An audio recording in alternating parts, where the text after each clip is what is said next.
ಗಾಯಕ ಸೋನು ನಿಗಮ್ ಅವ್ರನ್ನ ಕನ್ನಡ ಚಿತ್ರರಂಗದಿಂದ ಸಂಪೂರ್ಣವಾಗಿ ನಿಷೇಧ ಮಾಡಲಾಗಿದೆ.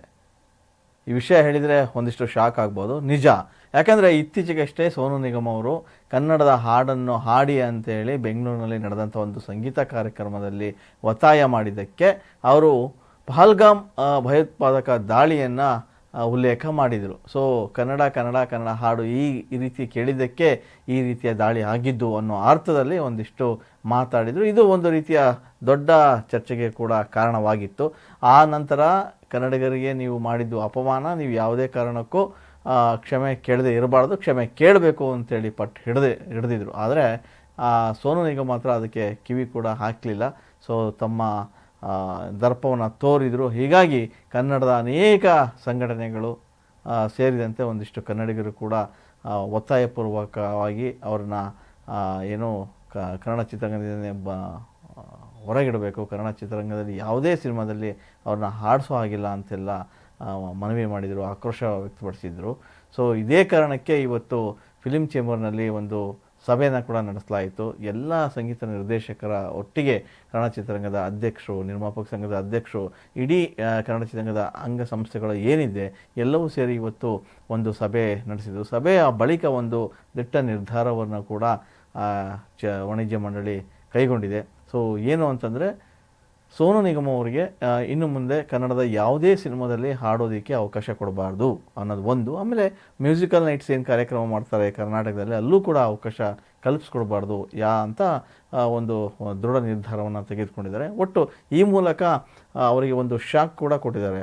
ಬರೀ ಕನ್ನಡ ಚಿತ್ರರಂಗ ಕೊಟ್ಟಿರೋ ಶಾಕ್ ಅಷ್ಟೇ ಅಲ್ಲ, ಈ ಕಡೆ ಪೊಲೀಸ್ ಇಲಾಖೆನೂ ಕೂಡ ಸೋನು ನಿಗಮ್ ಅವರಿಗೆ ಒಂದು ಶಾಕ್ ಕೊಟ್ಟಿದೆ. ಏನು ಅಂತಂದರೆ, ಇತ್ತೀಚೆಗೆ ಏನೋ ಅವರು ಕನ್ನಡದ ಬಗ್ಗೆ ಮಾತಾಡಿದರು, ಪಹಲ್ಗಾಮ್ ಹೇಳಿಕೆಯನ್ನು ಅಲ್ಲಿ ಪ್ರಸ್ತಾಪ ಮಾಡಿದರು.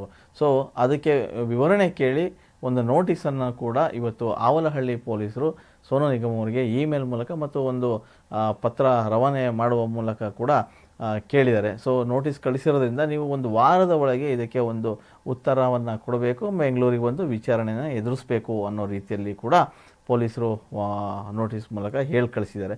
ಆದರೆ ಈಗ ಇದುವರೆಗೂ ಸೋನು ನಿಗಮ್ ಯಾವುದೇ ಒಂದು ರೀತಿಯ ಕನ್ನಡಿಗರಿಗೆ ಕ್ಷಮೆ ಕೇಳಿಲ್ಲ. ಒಂದು ಪಕ್ಷ ಕ್ಷಮೆ ಕೇಳಿದರೆ ಇಷ್ಟೆಲ್ಲ ಆದಂಥ ಆಗ್ತಾ ಇರಲಿಲ್ಲ. ಹಾಗೆ ನೋಡಿದ್ರೆ ಕನ್ನಡದಲ್ಲಿ ಸಾಕಷ್ಟು ಹಾಡುಗಳನ್ನು ಆಡ್ತಾ ಇದ್ದಂಥ ಸೋನು ನಿಗಮ್ ಅತಿ ಹೆಚ್ಚು ಸಂಭಾವನೆಯನ್ನು ಕನ್ನಡದಿಂದಲೇ ಪಡಿತಾ ಇದ್ದರು. ಕನ್ನಡದ ಸಿನಿಮಾಗಳ ಮೂಲಕ ಒಂದಿಷ್ಟು ಜನಪ್ರಿಯತೆಯನ್ನು ಕೂಡ ಅವ್ರು ಪಡ್ಕೊಂಡಿದ್ದು ಉಂಟು. ಸೊ ಒಂದಿಷ್ಟು ಮ್ಯೂಸಿಕಲ್ ನೈಟ್ಸ್ ಕೂಡ ಇಲ್ಲಿ ನಡೆಸ್ತಾ ಇದ್ರು, ಅದಕ್ಕೂ ಕೂಡ ಸಾಕಷ್ಟು ಗಳಿಕೆ ಮಾಡ್ಕೋತಾ ಇದ್ರು. ಇದೆಲ್ಲ ಅವರಿಗೆ ಒಂದು ರೀತಿಯ ಶಾಕ್ ಆದಂಗೆ ಮತ್ತು ಅವರಿಗೆ ನಷ್ಟ ಆದಂಗೆ. ಎಲ್ಲದಕ್ಕಿಂತ ಹೆಚ್ಚಾಗಿ ಕನ್ನಡವನ್ನು ತನ್ನ ಮನೆ ರೀತಿಯಾಗಿ ಅವರು ಹೇಳ್ಕೊಳ್ತಾ ಇದ್ರು. ಆದರೆ ಕನ್ನಡಿಗರಿಗೆ ಅವಮಾನ ಮಾಡಿದ್ದಲ್ಲದೆ ಕನ್ನಡಿಗರ ಆಕ್ರೋಶಕ್ಕೆ ತುತ್ತಾಗಿರುವಂತಹ ಸೋನು ನಿಗಮ್ ಯಾವುದೇ ಕಾರಣಕ್ಕೂ ನಾನು ಕ್ಷಮೆ ಕೇಳಲ್ಲ ಅನ್ನೋ ರೀತಿಯಾಗಿ ಹಠ ಹಿಡಿದಿದ್ರು. ಸೊ ಆ ಹಠಕ್ಕೆ ಪ್ರತಿಯಾಗಿ ಕರ್ನಾಟಕದ ಎಲ್ಲ ಕನ್ನಡ ಅಂಗ ಸಂಸ್ಥೆಗಳು, ಕನ್ನಡದ ಸಂಘಟನೆಗಳು, ಹೋರಾಟಗಾರರು ಎಲ್ಲರೂ ಕೂಡ ಚೇಂಬರ್ ಮೇಲೆ ಮುಗಿಬಿದ್ದಿದ್ವು, ಚೇಂಬರ್ ಮೇಲೆ ಒತ್ತಾಯ ಮಾಡಿದರು, ನೀವು ದೃಢ ನಿರ್ಧಾರ ಕೈಗೊಳ್ಳ್ರಿ, ಯಾವ ಕಾರಣಕ್ಕೂ ಅವರು ಕ್ಷಮೆ ಕೇಳಿಲ್ಲ ಅಂತಂದಾಗ ನಾವ್ಯಾಕೆ ಅವ್ರನ್ನ ಇಲ್ಲಿ ಆರಿಸಬೇಕು, ಕನ್ನಡ ಸಿನಿಮಾಗಳಿಗೆ ಅವಕಾಶ ಕೊಡಬೇಕು ಹಾಡೋದಕ್ಕೆ ಅಂತೇಳಿ ಪ್ರಶ್ನೆ ಮಾಡಿದ್ರು. ಸೊ ಆ ಪ್ರಶ್ನೆ ಮಾಡಿದ ಹಿನ್ನೆಲೆಯಲ್ಲಿ ಇವತ್ತು ಒಂದು ಸಭೆ ನಡೆಸಿದರು. ಸಭೆ ನಡೆಸಿದ ನಂತರ ಎಲ್ಲರೂ ಕೂಡ ಒಂದು ನಿರ್ಧಾರಕ್ಕೆ ಬಂದರು, ಇನ್ನು ಮುಂದೆ ಸೋನು ನಿಗಮ್ ಅವರನ್ನು ಕನ್ನಡದ ಯಾವುದೇ ಸಿನಿಮಾಗಳಲ್ಲಿ ಆಡಿಸೋದಕ್ಕೆ ಅವಕಾಶ ಕೊಡಬಾರ್ದು ಅಂತ ಹೇಳಿ ದೃಢ ನಿರ್ಧಾರವನ್ನು, ದಿಟ್ಟ ನಿಲುವನ್ನು ಇವತ್ತು ಕನ್ನಡ ಚಿತ್ರೋದ್ಯಮ ಪಡೆದುಕೊಂಡಿದೆ. ಸೊ ಈ ನಿಟ್ಟಿನಲ್ಲಿ ಅನೇಕ ಗಾಯಕರು ಕೂಡ ಸೋನು ನಿಗಮ್ ವಿಚಾರವಾಗಿ ಒಂದಿಷ್ಟು ಮಾತಾಡಿದರು. ಕೆಲವರು ಎಲ್ಲೋ ಸಾಫ್ಟ್ ಕಾರ್ನರಾಗಿ ಮಾತಾಡಿದರು.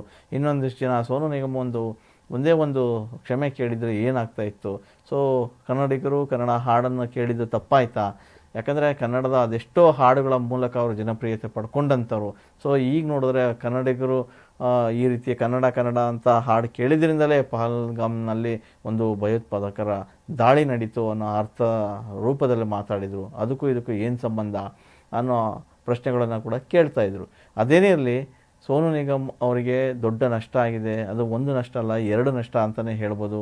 ಒಂದು ಕಡೆ ಕನ್ನಡ ಚಿತ್ರರಂಗದಿಂದ ಅವರನ್ನು ಬಹಿಷ್ಕರಿಸಿದ್ದಾರೆ ಅಂದರೆ ಇಟ್ ಮೀನ್ಸ್ ಬರೀ ಅಸಹಕಾರ ತೋರಬೇಕು ಅನ್ನೋ ರೀತಿ ಅಷ್ಟೇ. ಸೊ ಅವ್ರು ಕ್ಷಮೆ ಕೇಳಿದರೆ ಯಾವಾಗಾದರೂ ಕೂಡ ಮತ್ತೆ ಅದು ಮುಂದುವರಿಬೋದು, ಆ ಬಾಂಧವ್ಯ ಇದ್ದೇ ಇದೆ. ಸೊ ಸಿನಿಮಾ ರಂಗ ಅಂತಂದಮೇಲೆ ಒಂದಿಷ್ಟು ವಿವಾದಗಳು ಇದ್ದೇಳುತ್ತೆ. ಸೊ ವಾದಗಳು ಬರ್ತವೆ, ಪ್ರತಿವಾದಗಳು ನಡೀತವೆ. ಕೆಲವ್ರನ್ನ ಹೊರ ಹಾಕ್ತಾರೆ, ಕೆಲವ್ರನ್ನ ಮತ್ತೆ ಹೊರ ಕಳ್ಕೊಂತಾರೆ. ಈ ರೀತಿಯ ಘಟನೆಗಳು ಹಿಂದೆ ಸಾಕಷ್ಟು ಇದೆ. ಕೆಲವ್ರನ್ನ ನಟರನ್ನು ಬಹಿಷ್ಕರಿಸಿದ್ದು ಉಂಟು, ಮತ್ತು ಆಮೇಲೆ ಅವ್ರು ಕ್ಷಮೆ ಕೇಳಿದ್ದಕ್ಕೆ ಒಳಗಡೆ ಕರ್ಕೊಂಡಿದ್ದು ಹೌದು. ಸೊ ಈಗ ಮತ್ತೆ ಸೋನು ನಿಗಮ್ ಅವರು ಕರ್ನಾಟಕದಿಂದ ಏನು ಈಗ ಅಸಹಕಾರಕ್ಕೆ ಒಳಗಾಗಿದ್ದಾರೆ, ಮುಂದಿನ ದಿನಗಳಲ್ಲಿ ಅವರ ಕನ್ನಡಿಗರ ಕ್ಷಮೆಯನ್ನು ಕೇಳಿದರೆ ಖಂಡಿತವಾಗಿಯೂ ಮತ್ತೆ ಅವರು ಕನ್ನಡದ ಸಿನಿಮಾಗಳಿಗೆ ಹಾಡ್ಬೋದು ಮತ್ತು ಮ್ಯೂಸಿಕಲ್ ನೈಟ್ಸು ಕೂಡ ನಡೆಸ್ಬೋದು. ಹಾಗೆಯೇ ವಿಚಾರಣೆಗೆ ಬಂದು ವಿಚಾರಣೆನ ಎದುರಿಸೋದ್ರೆ ಸೊ ಅವ್ರ ಮೇಲೆ ಇರ್ತಕ್ಕಂಥ ಒಂದು ದೂರನ್ನು ಕೂಡ ಹಿಂತೆಗೆದುಕೊಳ್ಳುವ ಎಲ್ಲ ಸಾಧ್ಯತೆಗಳು ಇವೆ. ಅದೇನೇ ಇದ್ದರೂ ಕೂಡ ಸೋನು ನಿಗಮ್ ಈ ರೀತಿಯ ದುರ್ವ ಘಟನೆಯಲ್ಲಿ ಏನೋ ದುರಹಂಕಾರಿಯಾಗಿ ಮಾತಾಡಬಾರದಾಗಿತ್ತು ಅನ್ನೋದು ಒಂದೇ ಒಂದು ಮಾತಿಗೆ ಇವತ್ತಿಷ್ಟೆಲ್ಲ ಕಾರಣ ಆಯಿತು. ಅದೇನೇ ಇದ್ದರೂ ಕೂಡ ಒಬ್ಬ ಗಾಯಕ ಕನ್ನಡಿಗರ ಭಾವನೆಗೆ ಧಕ್ಕೆ ತರುವಂಥ ಮಾತುಗಳನ್ನು ಹಾಡಿದ್ದಾರೆ, ಅದು ಎಲ್ರಿಗೂ ಕೂಡ ಸಹಿಸೋಕ್ಕಾಗಲ್ಲ. ಆ ಕಾರಣದಿಂದಲೇ ಇವತ್ತು ಸೋನು ನಿಗಮ್ ಅವರನ್ನು ಹೊರಗಿಡಬೇಕು ಅಂತೇಳಿ ತೀರ್ಮಾನ ಮಾಡಿ ಎಲ್ಲ ಚಿತ್ರೋದ್ಯಮದ ಎಲ್ಲ ಗಣ್ಯರು, ಅಂದರೆ ಇಲ್ಲಿ ನಿರ್ದೇಶಕರ ಸಂಘ, ನಿರ್ಮಾಪಕರ ಸಂಘ, ವಾಣಿಜ್ಯ ಮಂಡಳಿಯ ಎಲ್ಲ ಅಂಗಸಂಸ್ಥೆಗಳು ಮತ್ತು ಒಂದಿಷ್ಟು ನಿರ್ದೇಶಕರುಗಳು ಕೂಡ, ಅಂದರೆ ಸಂಗೀತ ನಿರ್ದೇಶಕರು ಮುಖ್ಯವಾಗಿ ಅವರು ಕೂಡ ಇವತ್ತು ಸಭೆಯಲ್ಲಿ ಕುಳಿತು ಒಂದಿಷ್ಟು ಗಾಯಕರಿಗೆಲ್ಲ ಕುಳಿತು ಚರ್ಚೆ ನಡೆಸಿದ ಬಳಿಕ ಈ ನಿರ್ಧಾರವನ್ನು ತೆಗೆದುಕೊಂಡಿರೋದು. ತಕ್ಕ ಮಟ್ಟಿಗೆ ಒಂದಿದು ಕನ್ನಡ ಪರ ಹೋರಾಟಗಾರರಿಗೆ, ಕನ್ನಡ ಸಂಘಟನೆಗಳಿಗೆ ಇದು ಗೆಲುವು ಅಂತಲೇ ಹೇಳ್ಬೋದು. ಅದೇನೇ ಇದ್ದರೂ ಕೂಡ ಈ ನಿರ್ಧಾರ ಎಷ್ಟು ಸರಿ ತಪ್ಪು ಅನ್ನೋ ಚರ್ಚೆ ಈಗ ನಡೀತಾ ಇದೆ. ಮುಂದಿನ ದಿನದಲ್ಲಿ ಸೋನುಗೆ ಇನ್ನೂ ಅವಕಾಶ ಇದೆ. ಒಂದು ವೇಳೆ ಅವರು ನಾನು ಮಾಡಿದ್ದು ತಪ್ಪು ಅಂತ ಒಂದೇ ಒಂದು ಪೋಸ್ಟು ಅಥವಾ ಒಂದೇ ಒಂದು ವಿಡಿಯೋ ಮಾಡಿ ಹೇಳಿದರೂ ಕೂಡ ಅವರು ಮತ್ತೆ ಎಂದಿನಂತೆ ಹಾಡ್ಬೋದು, ಕನ್ನಡಿಗರನ್ನು ರಂಜಿಸ್ಬೋದು, ಎಲ್ಲವೂ ಸಾಧ್ಯ ಇದೆ. ಸೊ ಯಾರ ಭಾವನೆಗೆ ಧಕ್ಕೆ ಮಾಡಿದರು, ಅವರು ಆ ಧಕ್ಕೆ ಮಾಡಿದ್ರಿಂದ ಈ ಒಂದು ಸಮಸ್ಯೆಗೆ ಸಿಲುಕಿದ್ದಾರೆ ಸೋನು ನಿಗಮ್. ಮುಂದಿನ ದಿನಗಳಲ್ಲಿ ಸೋನು ಏನಾದರೂ ಕ್ಷಮೆ ಕೇಳ್ತಾರಾ ಅನ್ನೋದನ್ನು ಕಾದು ನೋಡಬೇಕಾಗಿದೆ.